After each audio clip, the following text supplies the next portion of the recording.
से जानुवारिनि गिबि सानखालि धेमाजिनि जयरामपुराव पानबारि हाग्रा ओनसोलाव गिख्रंथाव अर खामदों।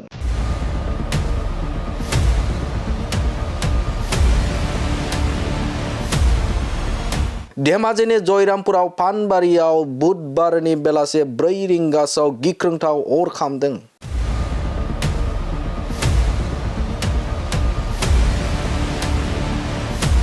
बे जाथायनि गुदि खिथाखौ बबेनिफ्राय जाथाया जादों बेखौ खौरां लिरनाय समसिम मिथिनाय जायाखै।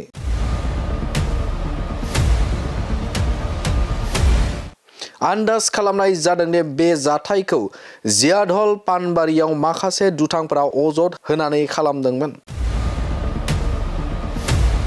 बे जाथायनि सायाव मोनसे ओनसोलारि फिनजाथाय सोमजिदों। गगामुखनिफ्राय बिमल गयारीनि रिपर्ट। बडलेण्ड बुब्लि। ইমাৰ্জেঞ্চি ছাৰ্ভিচৰ পৰা আহি পানবাৰীত ইয়াত ফৰেষ্টত জুই লাগে। আমি আহি ইয়াত দেখোঁ যে গোটেই ফৰেষ্টৰ জুই ধাও ধাওকৈ জ্বলি আছিলে। লগে লগে আমাৰ অগ্নি নিৰ্বাপক বাহিনী কৰ্মীসকলে আহি এটা জেগাত আমি অগ্নি নিৰ্বাপিত কৰিবলৈ সক্ষম হৈছে আৰু এটা জেগাত অকণমান আগলৈ এটা জুই জ্বলি আছে, তাতো এতিয়া আমি আকৌ অগ্নি নিৰ্বাপন কৰিবলৈ চেষ্টা কৰিম। যি টাইমত মাতিছে বুলি কৈছে, মানে আহি নাপায় বুলি কৈছে, মানে নাই এতিয়া আহি নাপায় বুলি ৰাইজে আমাক আপত্তি কৰেই। প্ৰত্যেকবাৰে আমাক কৈ দেৰিকৈ আহে গাড়ী, কিন্তু আমাৰ গাড়ী কোনো পথে দেৰি নহয়। আমি কল পোৱাৰ লগে লগে 1 মিনিটৰ ভিতৰত আমি ওলাই আহোঁ। কিন্তু কেতিয়াবা কাটচিত ক'ৰবাত স্পীড ব্ৰেকাৰ বা ক'ৰবাত ট্ৰাফিক জামৰ কাৰণে আমাৰ অলপ দেৰি হ'ব পাৰে, কিন্তু ইভাগে আমাৰ 1 ছেকেণ্ডো দেৰি নহয়। আমাৰ কৰিব, কিন্তু এইটো সম্ভৱ নহয় ৰাইজে যিটো কয়। ৰাইজক এটাই আহ্বান, আমি আমাৰ ফায়াৰ ব্ৰিগেডক বেয়া পাব নালাগে। আমাৰ ফায়াৰ ব্ৰিগেড আমি ৰাইজৰ কাৰণে আছোঁ, ৰাইজৰ সেৱাতে আমাৰ ফায়াৰ ব্ৰিগেড। গতিকে আমি ৰাইজক সদায় সেৱা কৰিবলৈ আমি ইচ্ছুক।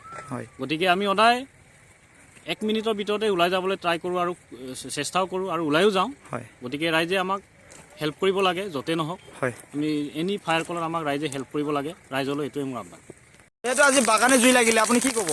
অকণমান জ্বলি গ'ল। কোনোবা খানা খোৱা অহা যোৱা মানুহবিলাকে ফটো কিবা এটা চিৰিয়েট টিৰিয়েট পেলাই দিলে। এতিয়া আমি নমাই আছোঁ আৰু যিমান পাৰোঁ আৰু।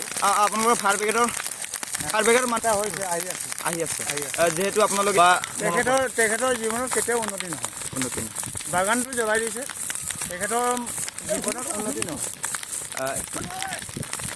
সেইটোকে এষাৰ ক'লোঁ আৰু। কোনো বেয়া ভাৱ ভাবিব নালাগে। সেই পিকনিক খাবলৈ আহিলেও নিজৰ ৰাস্তাত যাব লাগে। জুই চুই চিগাৰেট টিগাৰেট বম চম ফুটাব নালাগে। তাকে ক'লোঁ আৰু। এতিয়া আমাৰ বহুত কষ্ট হৈছে, ডাল কাটি নমাই আছোঁ আৰু। সেয়ে ক'লোঁ আৰু। কিন্তু যোনে লগাইছে তাৰ কিন্তু উন্নতি নহয়। গছ পুলিটো জানে ইয়াত গছ আছে বুলি, জানি শুনিয়েতো লগাইছে। ইমানে ক'লোঁ আৰু দেই। পৰা ভৱিষ্যতে এনেকুৱা বাগানত কোনো জুই সংগ্ৰহ কৰিব নালাগে, চিগাৰেট খাই পেলাব নালাগে, বম চম ফটকা পেলাব নালাগে। সেইবিলাক চবেই মানে ৰাইজে সতৰ্ক হ'ব লাগে। অকল ফৰেষ্টৰনো কি কৰি ৰখাম আমি, ৰাইজেওতো ৰখাব লাগিব। মোৰ বক্তব্য ইমানে ক'লোঁ আৰু। এইটো ফৰেষ্টটো হৈছে জনসাধাৰণৰ কাৰণে, এনভাইৰমেণ্টৰ কাৰণে হয় ফৰেষ্টটো। সেইকাৰণে আমি এইটো কাকো সন্দেহ নকৰা নাই বৰ্তমানলৈকে। কাৰণ যিহেতু জুইটো লাগিছে, এজন হ'লেওতো লগাইছে, যায়ে নহওক, আকস্মিকো হ'ব পাৰে। কি জনাব আপুনি? তাকে যিহেতু আজিৰ পৰা আমাৰ বৰ্তমান কৰ্মী ইয়াত লাগি আছে, হ'লেও আৰু আকস্মিকভাৱে লাগি গৈছে, এইটোতো ক'ব নাই ন। ধৰণে বাগানটো হৈছে ড্ৰাই প্লেচ, আৰু মানে গোটেই এৰিয়াটোৱে ড্ৰাই নহয় জানো। সেইকাৰণে মানে হয়তো কোনোবাই এই পিকনিক প্লেচো হয়, লগতে পিকনিক প্লেচৰ লগতে মানে এইপিনে আহোঁতে কোনোবাই হয়তো চিগেটৰ মূৰীয়া চুৰীয়া এনেকৈ পেলাই দিব পাৰে, এনেকুৱাটো লাগি যাব পাৰে। এতিয়ালৈকে ফায়াৰ ব্ৰিগেড এতিয়া বৰ্তমান আহি আছে, কিন্তু পোৱাহি নাই বৰ্তমানলৈকে। আমি যিমান পাৰোঁ চেষ্টা কৰি আছোঁ নোমোৱা বুলি। সন্দেহ কাকো কৰা নাই, এইটো আকস্মিক হ'ব পাৰে। এনে গাঁৱৰবাসী ৰাইজক কি ক'ব, আপোনাৰ কি জনাব? গাঁওবাসী ৰাইজক মানে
আহিব আহিব